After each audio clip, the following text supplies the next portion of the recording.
welcome back to Japan and to another reaction review, this time of BAND-MAID with their new song Different. Just in case you're new to this channel, this is the review video. If you want to see the reaction that I just recorded, you need to pause this video, click the little link in the description below which opens up a separate YouTube player where you can watch the reaction. Just in case you haven't heard the song yet, I would be surprised if you have not, or just in case you want to see how I reacted when I first heard it in real time, full facial expressions and everything, because we've got a lot to unpack on this one, as always. Now, I'm about to give you the review, so if you haven't seen the reaction, like I say, pause this and watch it now. Don't say I didn't warn you. Okay, so let's give a bit of backstory first of all, just in case you are new to the channel. On this channel, well, on the previous channel before it got closed down by another band who we shall not mention, we had reviewed every single BAND-MAID song. And when I say every single BAND-MAID song, I mean every album, every track, B-sides, the lot, live versions. We'd been through every single song because this was something that I was really, I got more and more into it from initially just kind of knowing the band vaguely, you guys leading me through every single song, every album. We heard the whole lot, and it was quite a journey that led to me seeing them live in Tokyo, having checked out their live online concert during COVID, which I'm looking forward to doing a review of very soon as well. All of these experiences, and this is leading up to very soon after a new album comes out, most probably I'll be doing a top 25 BAND-MAID songs video, which I've been slaving over trying to carefully score and make a very good case for. Now, that makes me one of those people who maybe, yeah, I'm a fairly new fan of theirs, but I am someone who definitely considers myself to be on board the train now and was very much looking forward to this song coming out. Now, I also did 2 videos, as I mentioned, about their switch to Pony Canyon. Now, this song is not part of that. This is apparently a last sort of gasp of the Revolver deal they had, which is interesting. So you don't know how indicative this is going to be of the new album's material, or even if it's going to be not indicative at all, which is where this leads me into a slightly interesting direction. Because to me, this song, yes, I really enjoyed it, but I was kind of intrigued about where it was going to go.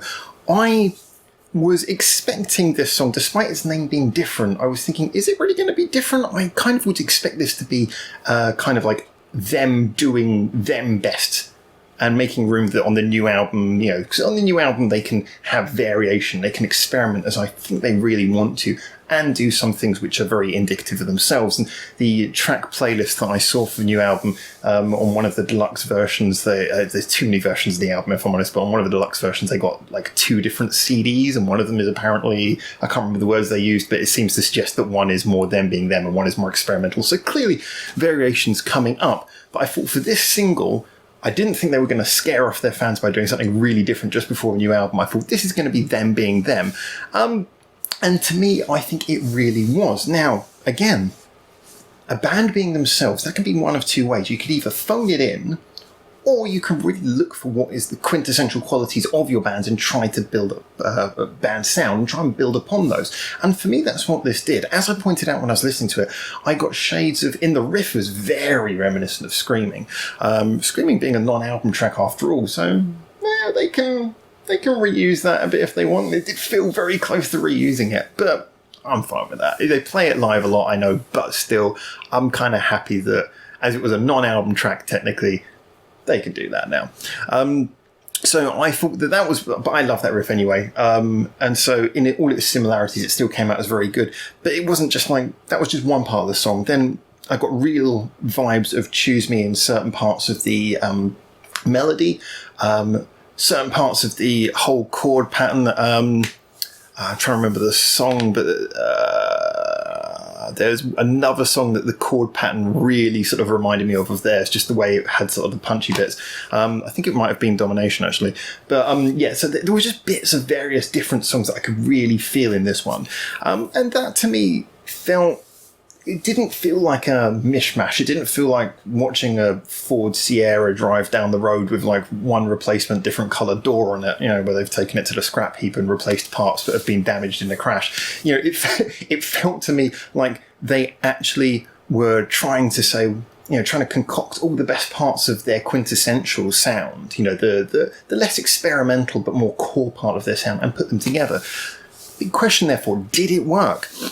I think it worked, and for a few reasons. Now, obviously, this is not their best song, I wouldn't say. I mean, I can tell you right now, this is not going to come #1 on my list, but I would be surprised if this didn't come quite well on the list, or quite possibly make the top 25, because it although it wasn't the catchiest, although it wasn't quite the hardest rocking, although it wasn't quite the most consistent in its quality throughout, it didn't have quite the best flow of their songs, it was very high up in all of those categories. It was pretty damn catchy. It did have a pretty good flow, and that was helped a lot by the bridge. I really like the choice in the bridge. I know a lot of people, I try to be careful about saying this because I don't want to annoy Konami fans. I really like Konami, I really love her musicianship, and I really love her writing especially. But you know, to me, a guitar solo, making a guitar solo actually work in an arrangement is difficult. Most of the time, guitar solos are good placeholders, or they do a good transition between the last two choruses, but rarely do they bring anything more to the song than an appreciation for how good the musicianship is. They tend not to be the greatest arrangement tool. They can be, but not always, not as much as you tend to hear them used in rock songs.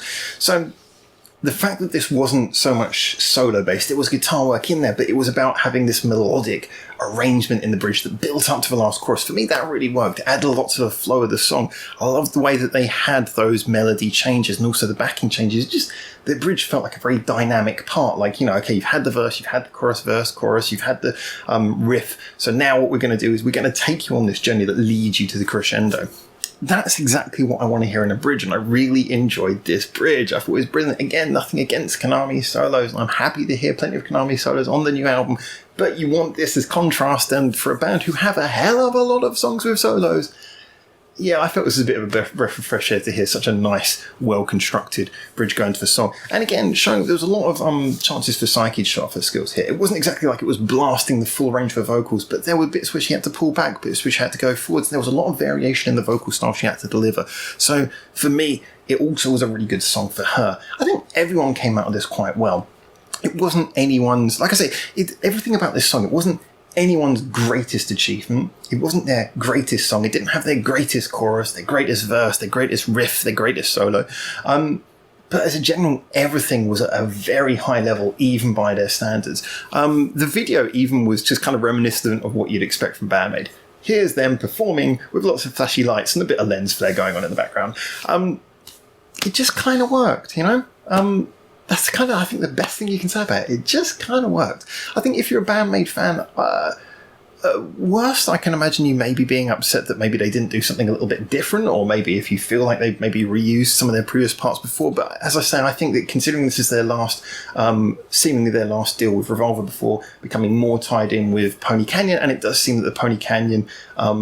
that album they're doing with Pony Canyon, much to my pleasure at least, is going to show them further varying their sound. They've got so many great rock songs already. They don't need to produce more of that. They can do more different things with their rock sound. It's one of the reasons why I liked Conqueror so much, although the production was a little bit squashed on it. Well, actually, no, the production was great. It was the mastering was the problem. That, you know, they squashed everything, compressed it in the mastering. Shame, because it sounded like it would have been a very dynamic album. I would love to hear an unmastered version of that album, just production. I'm going on a tangent here. My point is, though, is that this to me did just seem like a very good way to do them being them before moving on to the new record label and trying some new things, as well as I'm sure keeping their core sound in some form as well. I also, the one bit where I'm kind of sad this isn't indicative of a new album is that I really thought this was really nicely produced and mixed. The drums, you know, had a nice sort of high-end bite. You could really hear the overheads, you know, the cymbals and everything cut through nicely. The bass maybe didn't stand out as much as it had done in some of their previous work, which would have been a bit better, but as a general, it felt nice. It felt fleshed out, clear, but also full. Yeah, I couldn't really fault it at just being what it was, which was a straight rock BAND-MAID song. Yeah, good stuff. So I would say that if you are... This is one of those ones where I say if you're not already a BAND-MAID fan, I don't think this is going to win you over. If you are a BAND-MAID fan, I think you're going to appreciate what makes this so good.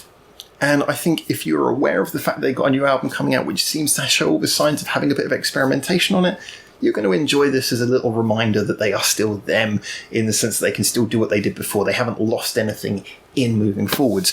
So I think this is a positive thing all round for anyone who was already on board the train, so to speak. So, as always, I'm really interested to hear what you guys think. Please do tell me. I'm really looking forward to hearing your comments. Obviously, as always with BAND-MAID songs, there's a lot of very impassioned fans, and I'm sure this will evoke a lot of emotions and reactions from people.